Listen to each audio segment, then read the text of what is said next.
Dunia ni tuan-tuan muslimin muslimat sidang penonton sekalian, dia macam budak-budak. Dunia umpama budak-budak. Budak-budak ni tuan-tuan yang dirahmati Allah, bila mana kita biasa bagi handphone ni, tuan-tuan dekat tangan saya ada handphone. Kalau tuan-tuan biasa bagi handphone dekat anak-anak kita, biasa bagi. Hari ni tuan-tuan bagi, cakap kepada dia 5 minit. Besok dia akan minta kepada kita, dia nak 1 jam. Besok lagi sekali dia akan minta kepada kita nak 2 jam. Besok lagi sekali dia minta kepada kita 1 hari nak telefon. Bila dia besar tuan-tuan, dah pandai cakap, dah pandai menjawab, dia akan minta telefon kepada kita. Abah tolong saya beli telefon kat Kak Long. Kak Long nak telefon, adik nak telefon. Tuan-tuan yang dirahmati Allah, dunia ni macam budak-budak. Dia tak pernah puas. Walaupun kita telah meletakkan garis panduan, letak batas di situ, dia nak ikut selera dia juga. Ni bangsa dunia. Jenis dunia tuan-tuan yang Allah sebutkan dalam ayat yang saya bacakan tadi, lahwun, membinasakan, la'ibun walahwun, satu permainan yang melalaikan kita. Permainan apa? Ni dia dunia yang kita duduk pada hari ini.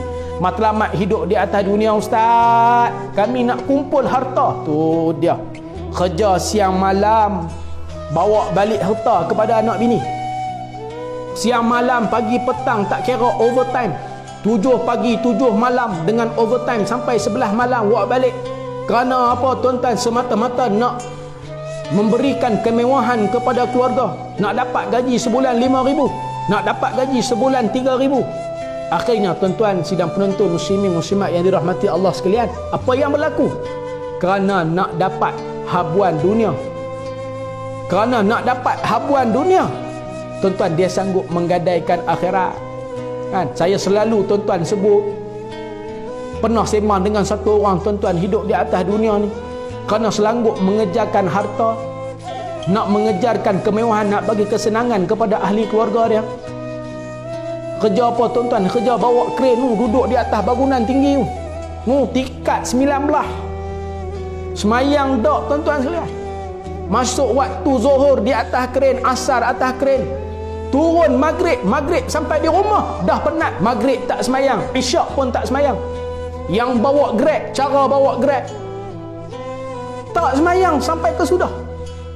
Jadi tuan-tuan, kalau hidup di atas dunia matlamat semata-mata nak cari harta, apa beza hidup di atas dunia tuan-tuan matlamat semata-mata nak bawa balik makan minum kepada anak bini? Apa beza kita dengan lembu? Lembu tuan-tuan setiap hari keluar pagi balik malam, hidup dia cari makan lah.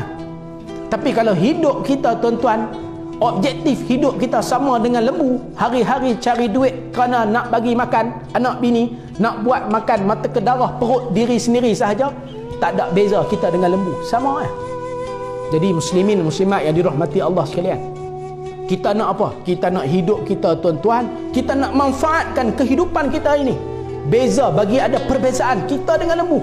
Lembu tak ada akal tuan-tuan, kita Allah anugerahkan akal untuk berfikir. Jadi alangkah ruginya kita hidup di atas dunia, kumpulkan kemewahan dan kekayaan sehingga akan menggadaikan akhirat yang kita pergi ke sana.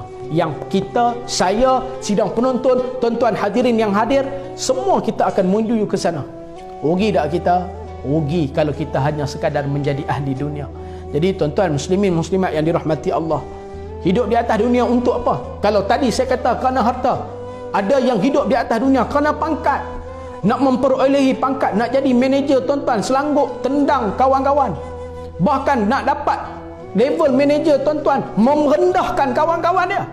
Bahkan dalam sesama institusi, di kilang, di bagai organisasi tuan-tuan sekalian, kerana nak nampak hebat di mata orang lain, dia sanggup merendahkan kawan satu office.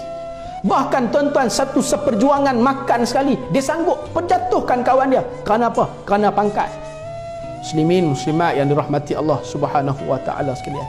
Jadi kita hidup di atas dunia, kita nak mencorakkan bagaimana penghujung kita. Apakah kita memperolehi matlamat hidup menjadi orang yang bertakwa, ataupun kita duduk di atas dunia sekadar menjadi satu orang hamba yang disebut sebagai hamba dunia. Muslimin muslimat yang dirahmati Allah Subhanahu wa taala. Biasa tuan-tuan, manusia ni apabila dipamerkan kepadanya pintu syurga, kalaulah kita baru boleh tengok pintu, Saya ingat masjid yang ada kat Malaysia ni 18 tingkat pun tak pernah cukup. Kalau baru tengok pintu syurga, kalau Tuhan bagi kita tengok pintu syurga, masjid 18 tingkat pun tak cukup. Tetapi pintu syurga ni tuan-tuan tidak dipamerkan untuk kita. Kerana apa? Liyabluwakum ayyukum ahsanu amala. Kerana nak tengok di kalangan hamba Allah ni siapa yang paling baik beramal kepada Allah. Siapa yang amalnya solid kepada Allah Subhanahu wa taala. Siapa yang solatnya lillahi taala, bukan kerana manusia, bukan untuk menunjuk, tetapi amal ibadah yang dia buat, sedekah yang dilaksanakan, amal ibadah dengan puasanya lillahi taala, kerana Allah.